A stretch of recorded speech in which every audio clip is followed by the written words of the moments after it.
not too much to talk about in terms of market moves. If you're tracking only Indian markets, if you're tracking the international markets, yes, there is lots. And somebody who invests across the world via his fund, Rajeev Thakkar, Chief Investment Officer and Director at PPFAS Mutual Fund, Parag Financial Advisory Services Mutual Fund, joins us right now on the show. Rajeev, good having you. Thanks so much for joining in. Pleasure being here. Your first question, not Indian markets. Do you own Facebook? We do. Oh, you do? Okay. That would have been a troublesome last few days. Well, it was interesting viewing the Senate hearings that just happened last 2 days. If you actually look at it, barring 2 or 3 tough questions, essentially people were trying to understand what it exactly does, and most of them were softball questions, or in some cases there was admiration that you started in a dorm room and you've created such a large company. So going forward, what is clearly happening is whether it's Facebook, whether it's Google, whether it's Amazon, whether it's Apple, all of these companies will have to be more stringent in terms of what data they collect, taking consent and ensuring that it does not leak out.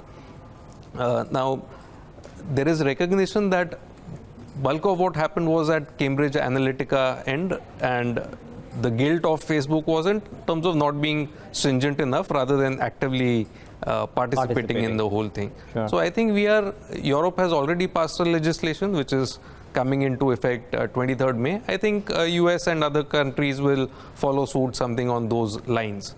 It does not change the underlying business model of the services being free, a search engine or a map or a social network site, and those people using data to target ads.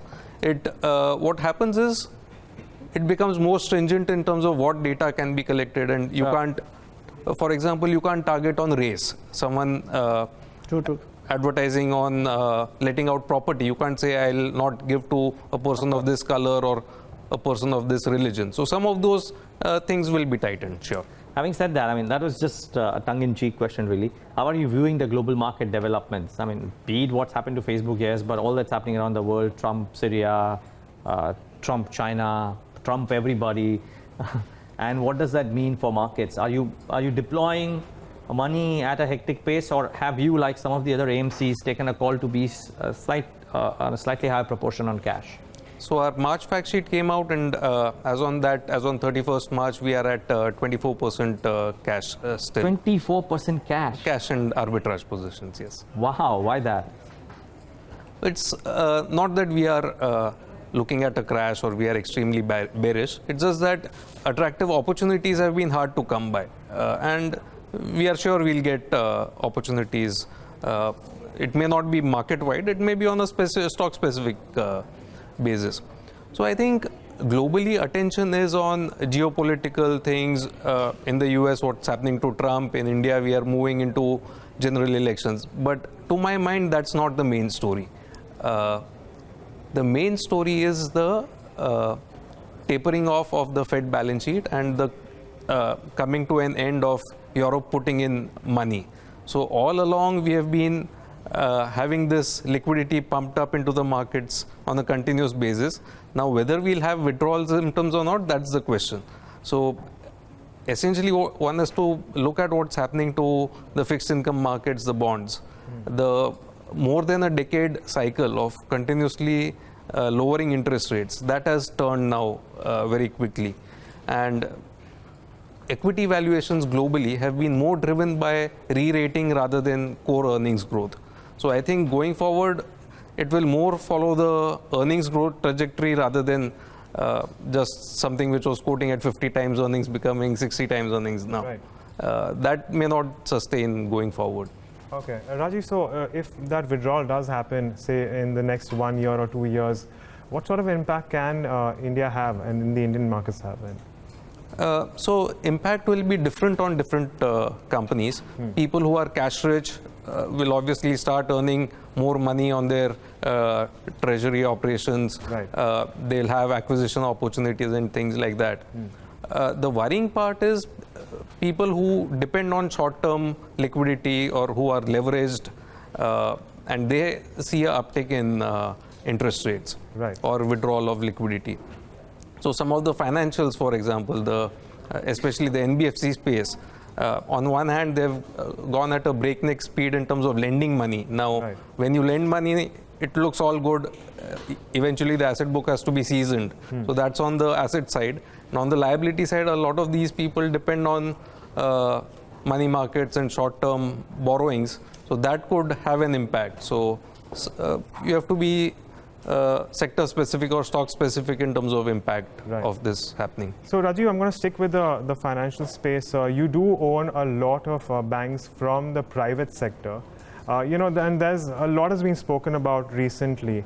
Are you by any chance reducing allocations to some of these private sector banks right now? So the largest holding that we have in private sector banks is HDFC Bank, and I don't see a reason for tinkering with that. Right. We have slightly smaller positions, around 2.5% each in Axis and in ICICI. Right.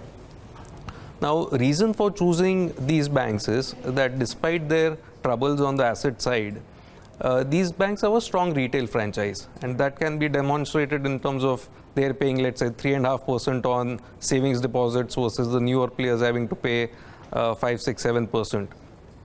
So there has been trouble on the asset side, plus in terms of governance, and Axis Bank, Ms. Sharma has announced that she'll be stepping down end of December, and ICICI Bank, there's continuous news flow.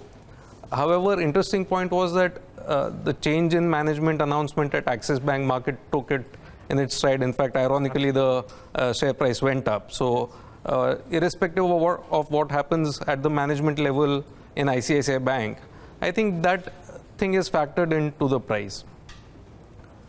As far as asset quality troubles in the banking system go, I think the media highlight or the news flow is lagging the underlying troubles. So the troubles have been there all along. It's just that they are coming out right now. So a Videocon was already a NPA. It's not that the current news flow increases the NPA load on these banks. Right. The NCLT and the bankruptcy courts and all those are working as we speak. Somewhere down the road, we see those getting cleaned up. Again, these assets which were not earning any interest for the bank starting to get deployed in productive assets. So I think we are closer to the end cycle in terms of the troubles, but news flow could be negative for a while, maybe 6 months, 12 months kind of thing.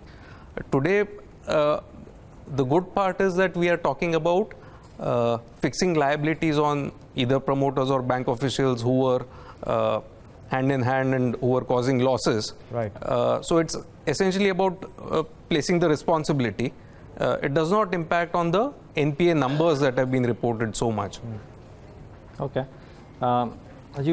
Traditionally, you've been a fan of owning the global IT-enabled or IT-related companies. Facebook, an example, I think you own Alphabet. Alphabet, yes. Or you probably still own Alphabet. Yes. I don't know if you've got some exposure to Amazon or no, but that notwithstanding, the last 6 months have seen a resurgence of Indian IT, for sure. And at least the mid-cap players who are probably more nimble and have a higher beta, if I can use that term, compared to maybe the larger ones.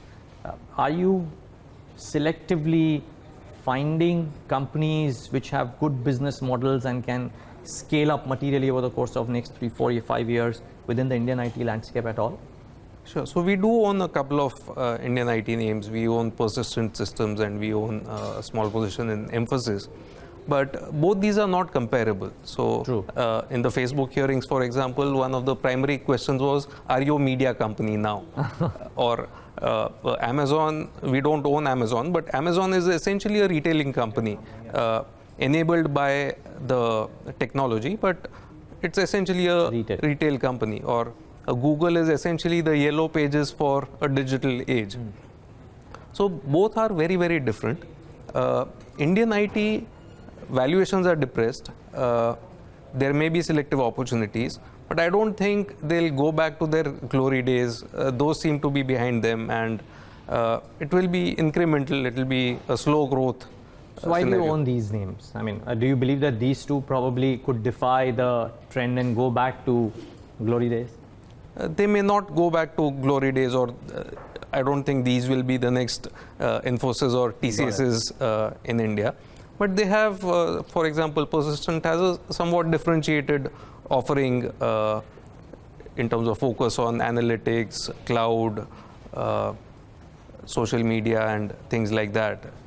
So I think there is a differentiated offering, and we think that that space will grow faster than the I don't want to indulge in overall a stock-specific discussion out here. And viewers, mind you, nothing that Rajeev says is a recommendation by any stretch of imagination.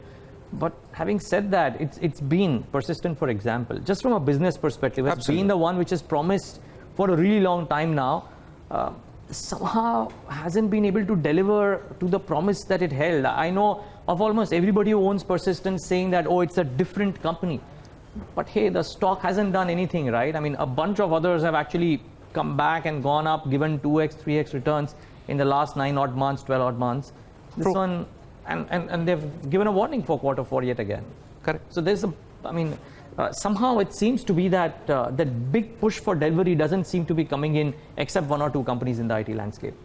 Sure. So the irony is that the traditional companies have a very strong sales culture, and this company comes from a product culture. So there is a set of companies who have the sales team and don't have too much to offer in terms of product capabilities, and these guys have the situation other way around. But yeah, the growth, it would have been great if it had been faster. Okay. Yeah, well, I actually agree with Rajeev because, the promoter of Persistent Systems himself admits that they do need to push sales, and this is the conversation that he's had with me, and I think they're well aware of it. How much they come around to executing the plans, well, we'll have to wait and watch. Yeah, let's see. Rajeev, what's the view on old economy? You look at a lot of new economy names, yes, but what about old economy?